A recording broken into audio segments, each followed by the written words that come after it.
ahí. Y de ahí quiero simular que es el Río Grande, el que tampoco como ciudadanos pudimos defender. Escondimos la mirada y cerramos los ojos para que secara el Río Grande de Comitán. Ahí hay una gran responsabilidad de los responsables de Conagua y de la cuenca de Montebello. Entonces, ¿de dónde queremos tanto a Comitán si ahí está la tristeza? Ahí está. ¿Cómo vamos a enorgullecernos en otros lugares y decir vengo de Comitán cuando estoy dejando morir el agua en Comitán? ¿Quién acaso ha puesto una pancarta para defenderlo? Quisiera conocerlo para felicitarlo. Llenaba la ciénaga y después seguía corriendo hacia los lagos de Montebello. Esa laguna posiblemente en un tiempo se llamó Lopoj, porque hay un valle en el fondo que se llama Santo Domingo Lopoj, una ciénaga que desde el año de 1882 no lo hemos sabido defender. La han desecado porque alguien inventó en aquel año en Comitán que la gente se estaba muriendo de paludismo y que el vector venía de ese lugar, cuando fue falso. Sigue habiendo paludismo y perdimos la ciénaga. La ciénaga se defiende sola por la gran cantidad de peces que tiene, que se alimentan precisamente del vector cuando es acuático, en una de sus etapas. Y aquí abajo está el arroyo del Celtón. ¿Dónde es el arroyo del Celtón? La Pila, precisamente, lo que ahora están defendiendo mis compañeros, mis amigos. Celtón se llamaba porque era parte de un rancho Celtón, propiedad de un hacendado de nombre, de apellido Solís.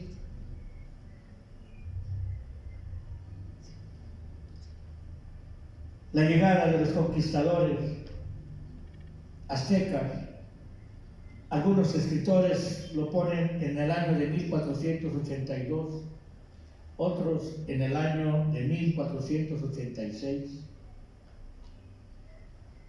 Después, la llegada de los españoles provenientes de Guatemala a finales de 1527 y principios de 1528.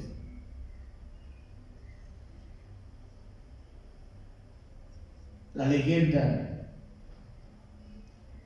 de León de la Pila.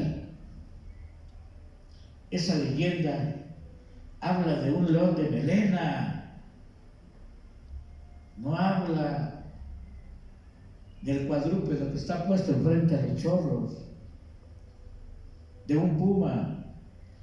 El que habla la leyenda es un león de melena, y ahorita les voy a explicar por qué motivo la presencia de los dos cuadrúpedos. Ahí, en el 556, se da la primera misa en la iglesia grande de Comitán. Pero Comitán también ha sido desgraciado porque no le permitieron salir adelante en el tiempo de la colonia. Se llevaron su gente para trabajar en las haciendas de los dominicos. Tenemos historia, pero no queremos conocerla para que no repitamos los mismos problemas actualmente. Tenemos historia de valientes que han caminado los senderos antes que nosotros. La primera misa en 1556 y se parte de una historia interesante donde los españoles nunca vivieron aquí porque fue, como lo dicen ellos, pueblo de originales, donde tenían prohibido vivir por aquello de las sublevaciones indígenas. Pero celebramos cada año políticamente en junio nuestra identidad, la fuerza más grande, y están viendo que Comitán tiene mucho más de 500 años. Pero como es un movimiento político encubierto, ahí está la ganancia de engañar a una gran parte de los sectores comités. Santo Domingo Lopoj era propiedad de los dominicos. Aquí a un lado, donde está el Centro Cultural Rosario Castellanos, ahí tenía sus cuartos y más abajo sus bodegas. Nunca faltaba maíz, trigo, carne, que procesaban en Quixil, que procesaban en toda esta zona de Santo Domingo Lopoj. Los dominicos eran dueños de todo esto, dueños de todas estas manzanas. Cuando llega Mariano Nicolás Ruiz Navas a Comitán, le regalan un local para que haga su escuela. 1882 habían empezado los problemas con ese local.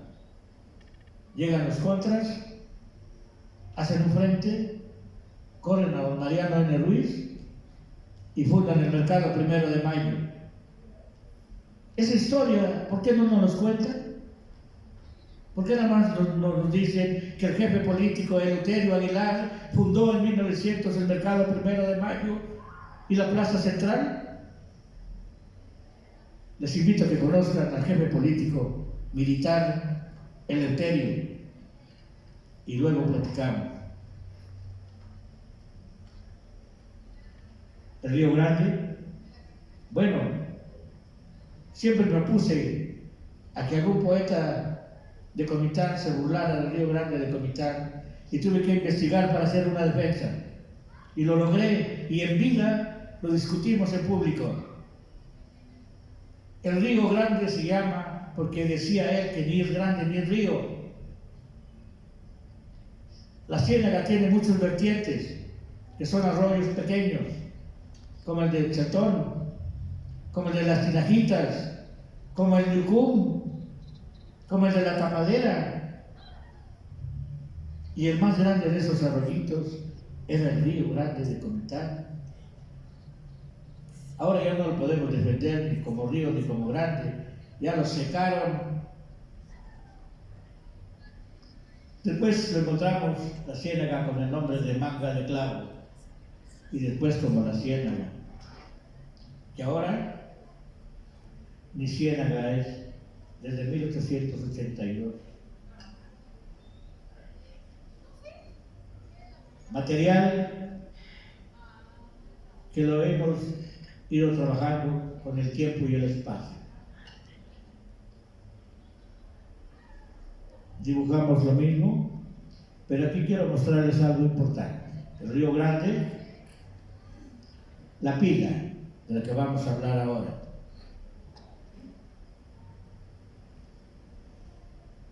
Antes de 1800,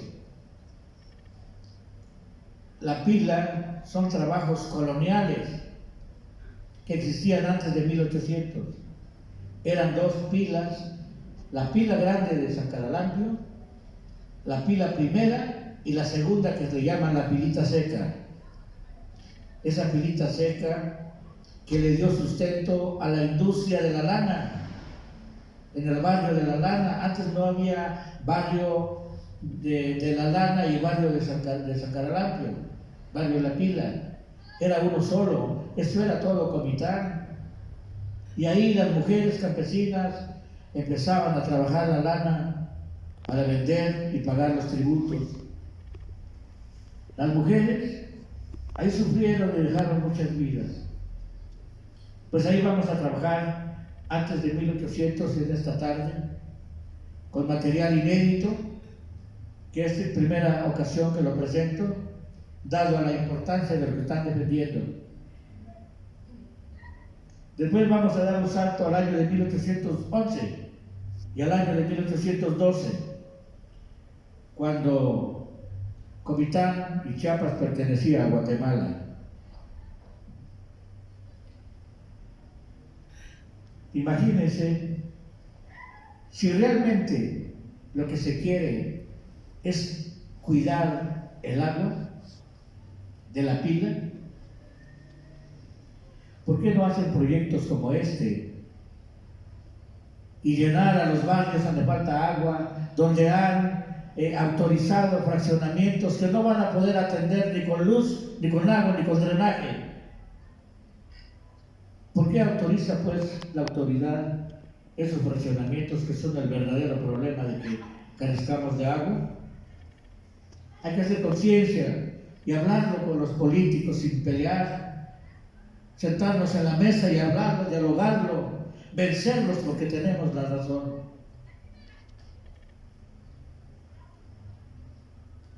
La orden fue dada de que se acercara el Río Grande a Comitán, a la ciudad. Es un dato nuevo que se le está dando al pueblo de Comitán. Y después vamos a hablar del año de 1886, cuando le quitan el agua a la pila y baja su empresa y nacen y crecen los batanecos. Ahí está. 1811, Ignacio Ruiz, síndico procurador, ordena a los regidores ordinarios de primera y segunda vara, donde estaba don Pedro Argüello, que vayan a investigar en qué condiciones estaba la pila, físicamente hablando, frente a la iglesia de Zacaranampe. Y ya después otras autoridades al año siguiente, que se llaman Mariano Culebro y Quirino Domínguez, comunican a Guatemala que se habían zanjado 6.080 varas españolas, que son más de 5 kilómetros. Y le entraron al reto, trajeron el agua del Río Grande hasta un lugar que se llama El Rincón, donde está el Chumich, donde está esa comunidad se llama El Rincón. Y ahí están todavía algunos vestigios de esa zanja. Ahí está una comunidad que se llama Los Riegos, que fueron regados por esta zanja principalmente. Ahí hay otra comunidad que se llama Lopoj, otra que se llama, se me va en este momento su nombre, San Rafael Jocón. Lo hicieron los comitecos, ahí está la prueba. Lo pagaron ellos porque el gobierno les dijo, se los vamos con los dineros que ustedes pagan de impuestos, con eso lo vamos a hacer. Y con eso lo hicieron. El ojo de agua, el Río Grande, hasta la ranchería, el Rincón. ¿Por qué no, si se quiere traer el agua de Comitán, que vuelva a funcionar el Río Grande y traerlo hasta Chumich? Y de ahí acarrearse a donde quiera. El que no conoce su historia está repitiendo errores tras errores, tras errores, tras errores. Es lamentable, sinceramente.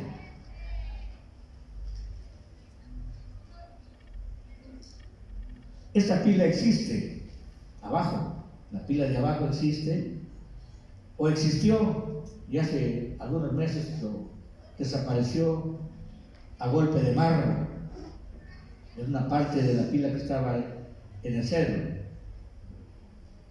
Y la parte de arriba está el león de melena. Lo junté, los uní a manera de que yo trate de explicarles que había una pila. ¿Cómo era? No la conocemos, no lo sabemos. ¿Cómo era la pila de los españoles? Nadie tiene registro. Pero eso me va a permitir decir que cerca de la pila había un cerrito, que el agua corría hacia la ciénaga y en línea recta llegaba a 200 metros hasta la iglesia grande de Comitán. Ahora es más lejos porque ya las calles están rectas, pero antes era línea recta donde traían el agua. ¿Y quién cargaba el agua? Los italianos, que eran dominicos, los españoles, que eran dominicos. No, los comitecos. Por eso da coraje y tenemos que salir en nuestras luchas y en nuestros pensamientos con todo el respeto del mundo, pero luchándolo y logrando todos nuestros principios y las metas que queremos alcanzar. Con el tiempo se fue poblando.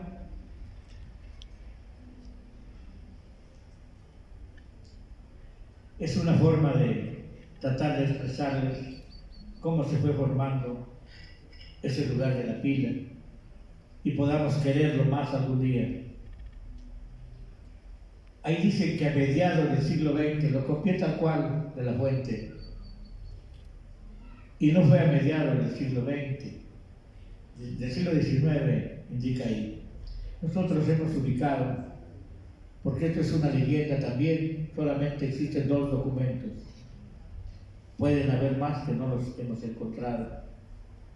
Pero fue en el año de 1850 cuando empieza el movimiento a favor de San Caralampio. El propietario del rancho Celtón, ahí dice don Raimundo Solís Rodas, y el segundo apellido no es correcto como lo han escrito.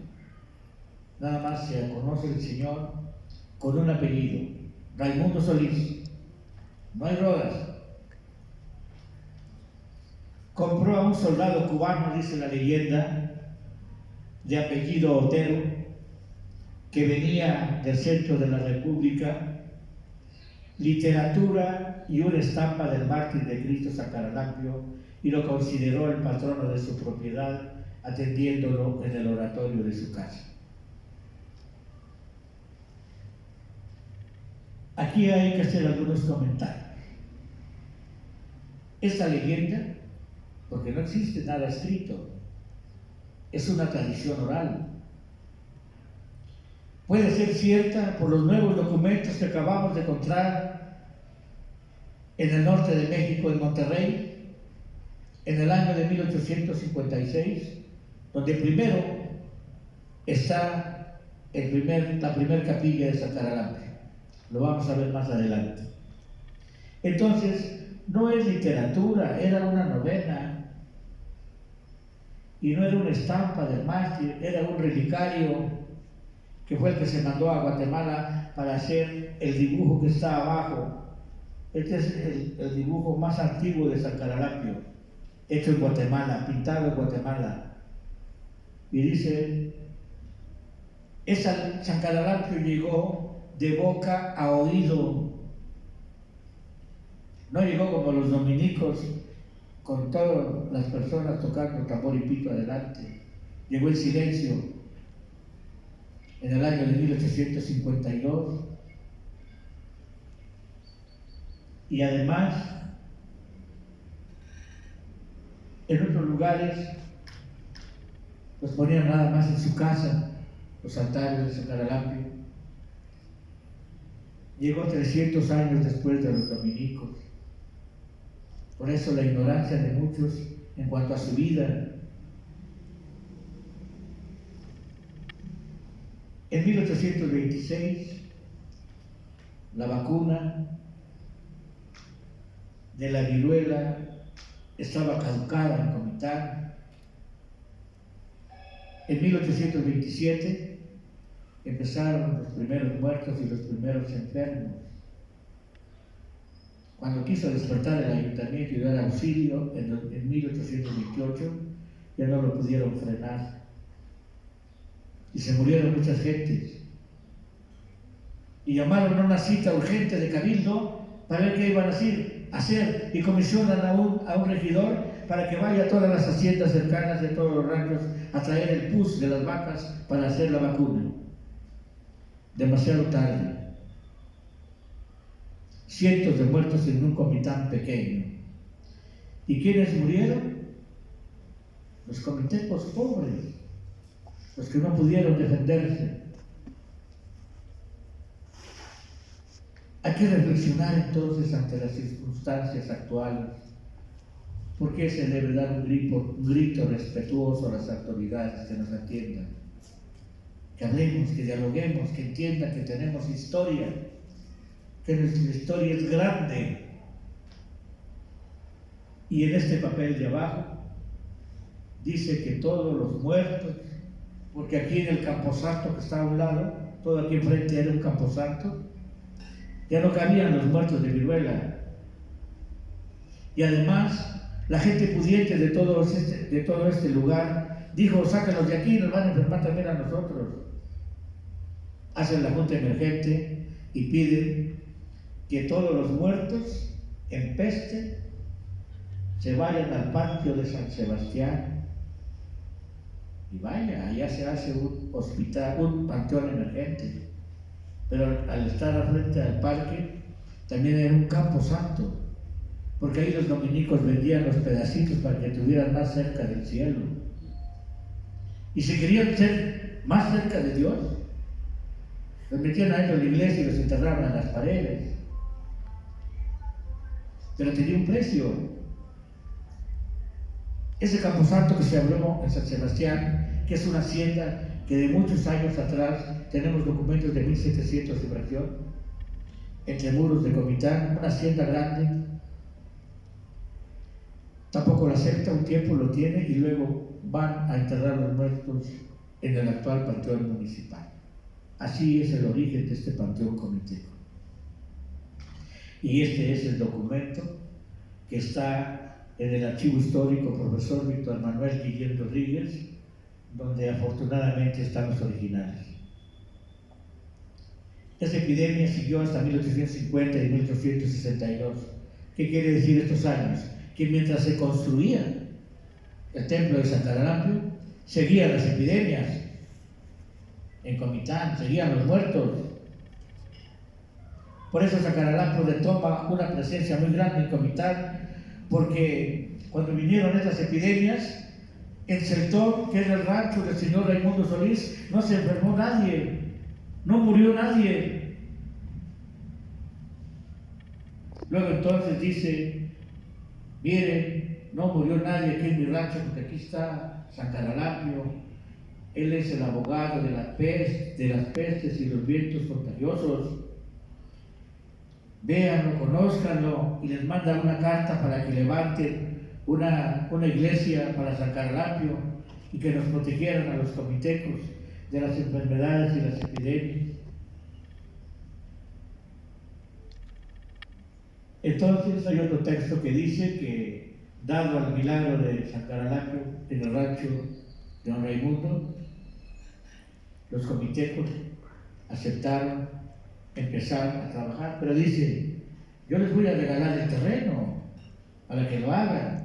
Había interés de don Raimundo para levantar el terreno, y aquí quiero demostrar más o menos cómo pudo haber sido con esta imaginación en aquellos años. Ahí fue levantada la iglesia de San Caralampio. Los enemigos callados atrás todavía no habían levantado la voz que inició en un púlpito de la iglesia grande de Comitán en contra de San Caralampio.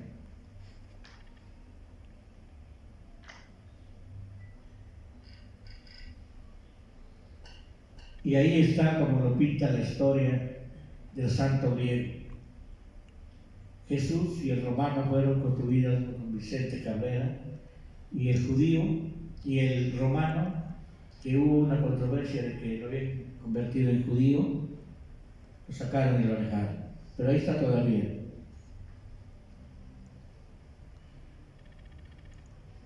Este era el Comitán de 1900.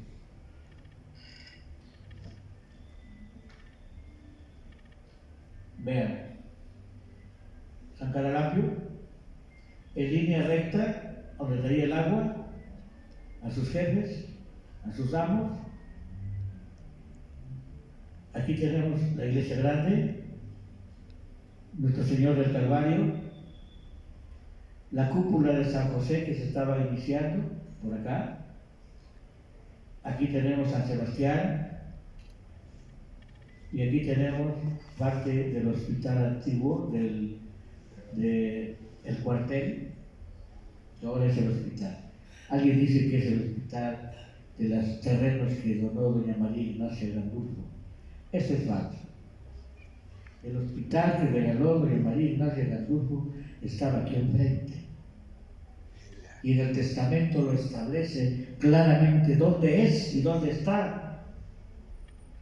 Ni siquiera Jesucito, que fue un obsequio para su sirviente, que era una señora ya madura también. Pero ese es otro asunto. Aquí don Carlos Basauri, que llegó a Comitán en 2 ocasiones, en el año de 1928, en la expedición Tulane, vino acompañando a Oliver Lafar y a Franz Blum en 1928 y luego regresa en 1930. Y dice que la preponderancia de Sacaralampio está sobre los demás templos de la ciudad, que en el año de 1910 el cura secular de Santo Domingo subió al púlpito y lanzó ante el asombro de los fieles la aseveración de que en el martirologio no figuraba San Caralampio. Empieza el movimiento público en contra de San Caralampio desde el púlpito de la iglesia grande, que nunca había existido San Caralampio y mucho menos tenía los privilegios que se le atribuían. No se hizo esperar una demostración palpable del error en que había incurrido el señor cura, pues esa misma noche, al tratar de encender su lámpara de alcohol, se inflamó todo el contenido del depósito y el sacerdote recibió grandes quemaduras en el rostro. Todos los adeptos de San Caralampio robustecieron su fe con ese motivo y los pocos a quienes había convencido el cura lo abandonaron. Un castigo de San Caralampio, vaya, lo llamemos de esa manera. Lo narra precisamente Carlos Basauri en un libro que se llama Mayas, Chitales y Tacolabales, que fue escrito en 1930 como un informe que se dio a la expedición Tulane y a la Secretaría de Cultura que él representaba en México. Pero sigue don Carlos Basauri, con motivo de la discusión que se suscitó repetidas veces relativa a que si existía o no San Caralampio, fue publicado en el año de 1905 en Chiapas un opúsculo en el que se hacía la defensa de San Caralampio y se incluía una oración. Ese opúsculo fue prensado con licencia superior en la tipografía del taller de tipografía y encuadernación del trabajo en 1905. Esa empresa también hacía un periódico que se llamaba precisamente El Trabajo, una empresa comiteca. Sin embargo, de que la iglesia venera a los abogados contra las pestes como es San Sebastián y San Marcos, estaba presentando uno más antiguo llamado San Caralampio, que lo trae precisamente el día 10 en el calendario de los santos varones, no el día 20, el día 10 de febrero. El día 20 se celebra actualmente porque coincide el día 10, San Caralampio, y el día 11, el día de la Santísima Virgen de Lourdes. Entonces se corrió la fecha al día 20. Por eso es que no coinciden, pero la costumbre es ley. Los indígenas los compañeros de las comunidades de Oriente lo celebran el día 10 cuando vienen a adornar el templo de San Caralampio. Que por cierto, esa antigua peregrinación que hacían se sigue descomponiendo cada día, cada año que pasa, modificándose totalmente. Les voy a explicar por qué más adelante. Acá hay otro texto, pero este es muy importante, más importancia de los que acabamos de ver, porque este está firmado por el obispo de la diócesis de Chiapas, don Miguel Mariano Luque y Ayerdi, que muy inteligentemente, como buen político, le dice a los pileños y los engaña. Aquí les dejo firmado este decreto para que hagan y recen cada Padre Nuestro que se dirija a Dios a través de San Caralampio. Les dejo firmada la indulgencia. Y como San Caralampio tenía problemas de reconocimiento en la sociedad, pues ni tardos ni perezosos le entraron.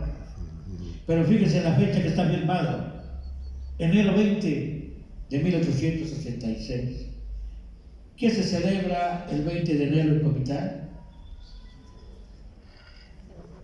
San Sebastián. Allá es donde querían llevar el agua de la pila. Y ahí empiezan los problemas. El obispo, muy inteligente, aquí está el decreto, y empiezan los trabajos para llevar el agua de la pila a San Sebastián. Pero había otro problema. Allá había otra industria del batán. Y empezaron a pelear con los laneros. Por eso aquellos les dicen batanecos y a estos les dicen laneros. Y perdieron los laneros porque aquellos tenían más poder económico. Y ahí empezó un problema como algo así como la endogamia, que cada persona que llegaba del barrio de San Sebastián al barrio de la Pila le daban unos golpes terribles, los corrían, menos que se casara con una persona de la Pila. Hasta finales del siglo pasado existía ese fenómeno en Comitán. Ahí está el permiso para que San Caralampio asiente sus reales en Comitán. Este es el original, por aquellos que tienen duda en el texto. Tomado la fotografía hace 35 años aproximadamente. Hay otro documento interesante, por ejemplo este de Jorge Prior de México Desconocido, del año 2005. La iglesia se construyó hasta el final del siglo XIX. No, estamos hablando pues que se construyó, inició en 1850, o sea, la mitad del siglo, al final. Y está dedicada a San Caralampio. Hasta ahí no hay problema. Un santo que curiosamente no es católico. Siguen los ataques en contra de San Caralampio, sino que pertenece a la iglesia ortodoxa. Carambas, cómo se nota que no han estudiado la historia sagrada de San Caralampio, de aquellos escritores anteriores, y sigue todavía. Comitán es el único municipio del país que tiene como segundo patrón, con Santo Domingo de Guzmán, a un santo ortodoxo, y le mete el segundo piquete. Está incorporado al santoral de la Iglesia Católica Romana y, por supuesto, al calendario de las fiestas patronales. Sigue la guerra contra la Pila y contra el patrón San Caralampio. Pero esto tal vez no sea por maldad, sino por desconocimiento de la historia. Hay muchos errores que se cometen por ser ignorantes de la historia. Y todos somos ignorantes en algún punto, porque no podemos conocer todo. Pero hay otro asunto. El 20 de enero de 1886, como decía la Feria de San Sebastián, ahí cuando el obispo Luqui Yayerdi decreta la indulgencia a San Caralampio, curiosamente inician los trabajos de construcción de 5 piletas. 4 para la Alameda San Sebastián y una al barrio del Cedro. 2 proyectos. Ya habían 2 piletas antes, en tiempo de la colonia. Aumentar otras 2 y se seca la pilita seca. Y pierde el barrio toda su fuerza que utilizaba el agua. Los trabajos no solo secaron la pilita, que les daba sustento a la industria de la lana, sino también se llevaron su agua a San Sebastián. ¿Cómo no les van a decir batanecos? ¿Cómo no van a golpear a la gente que llegaba a sus barrios? Si les habían quitado también su industria. Aquí en este documento de 1904 podemos ver el resultado del primer proyecto de la pila de Cedro, la extinta pila del Cedro. El otro proyecto del 4, bueno, aquí está la difunta, Y aquí está la primera pila. Son documentos que por primera ocasión estoy presentando. Ya se acabó el quito de micrófono. Bueno, aquí está mejor este. Está sobre la Cuarta Avenida Oriente y Segunda Calle Sur Oriente. Sin que sea un comercial, está de la Casa Rosada en la esquina. En esa esquina está la primera pilita, con una foto de pésima calidad, pero al menos para platicar el asunto nos sirve. La segunda pilita es la pilita seca, que ahí sigue defendiéndose.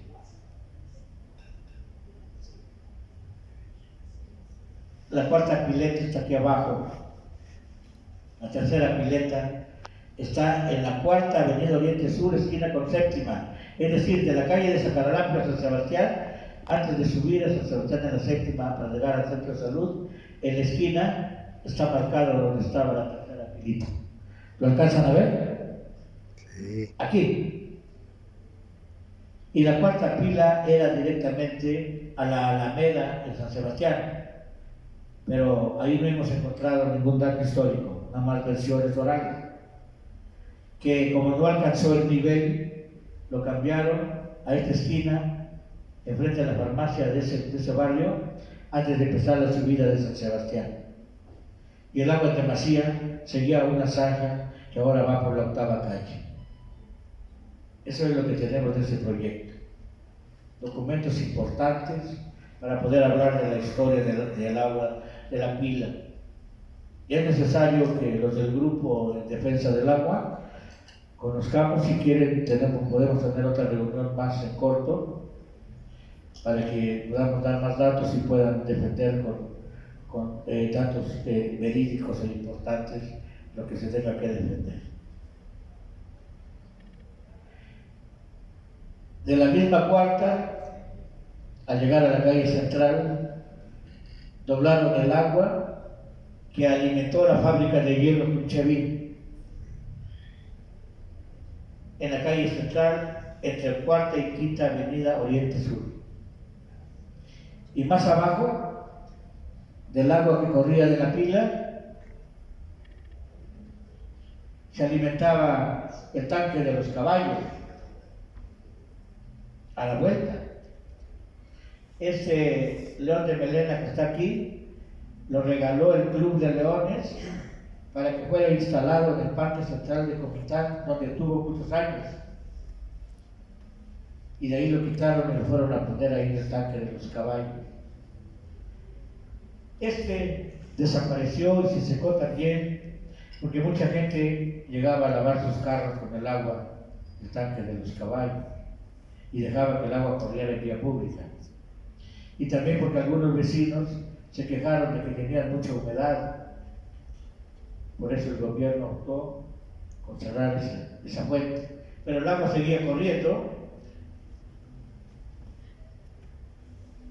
y llegaba a este lugar. En ese edificio, primeramente fue una fábrica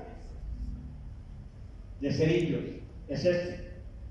Después fue una fábrica de aguardiente cofiteco y creo que actualmente es el beneficio del café. No sé qué beneficio ahora hay. El dato importante es que en esta casa de ladrillo rojo, ahí estaba el molino que trabajaba con el agua y la fuerza del agua que venía del tanque de los caballos. Y después seguía corriendo a la ciénaga. Hay demasía, claro que hay demasía, pero hay que utilizarla bien. Para el pueblo, no para alguna industria personal. Y aquí hay otro proyecto también que utilizó el agua de la pila de Comitán. La calle del resbalón, donde decían que el que no caía resbalaba, y muchos se quebraron el coxis ahí, porque el agua en demasía creaba un musgo que al caminar sobre esas piedras con musgo resbalaban y caían. Por eso es la calle de los resbalones. Aquí, esta imagen es cortesía de la familia Tobar Armendáriz, que me la prestó para dar esta plática. La pila estaba ahí, abajo de ese poste. Y ahí había una serie de albercas servidas y llenadas por el agua de la pila. Francisco Albores estaba atrás de los chorros. Esa alberca todavía existe. 1934. Los baños Morales, recuerdo que hay algunas personas aquí que recuerdan las albercas de los baños Morales. La de don Agenor Gómez, junto. Seguía el agua corriendo al puentecito. Ahora está empedrada, ahora hay un salón de fiestas ahí en el puentecito. Y después se iban a la Siena, pero alimentaba también a los baños Bermúdez. Ahí hay dos albercas todavía, y después corría por los sitios donde la gente sembraba flores, hortalizas.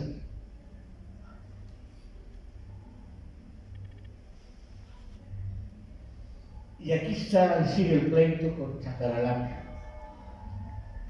Esta foto corresponde a la colonia maya allá en Tuxtla Gutiérrez, donde los jóvenes, los comitecos radicados en Tuxtla Gutiérrez, levantaron una iglesia, un templo de su comunidad, que lo pusieron iglesia del Niñito Fundador. Pero originalmente no era así. Era la iglesia de los comitecos radicados en Tuxtla, del Niñito Fundador y de Zacaralambio. Y ahí está borrado el nombre de Zacaralambio. No estamos inventando, pues. Ahí está el problema que ha tenido Zacaralambio por sus creyentes también. No solo la plaza pública, es una simbiosis de Zacaralambio y la plaza, es su agua, que se vive en ese lugar. Vamos a irnos con don Ángel Trejo de Coneculta, que el 25 de julio del 2006 le hace una entrevista a una historiadora, María Trinidad Pulido Solís, y esto es lo que escribió el periodista. Zacaralambio, mártir del cristianismo primitivo, correcto, que vivió entre el año 90 y el 203 y dilató vivo 113 años. Bueno, la devoción por el santo ortodoxo creció en Comitán. Ahí está ya el santo ortodoxo. Otro jalón. Sus barrios y comunidades indígenas para los tojolabales es el santo máximo. Oigan lo que dice. Es el santo máximo para los tojolabales.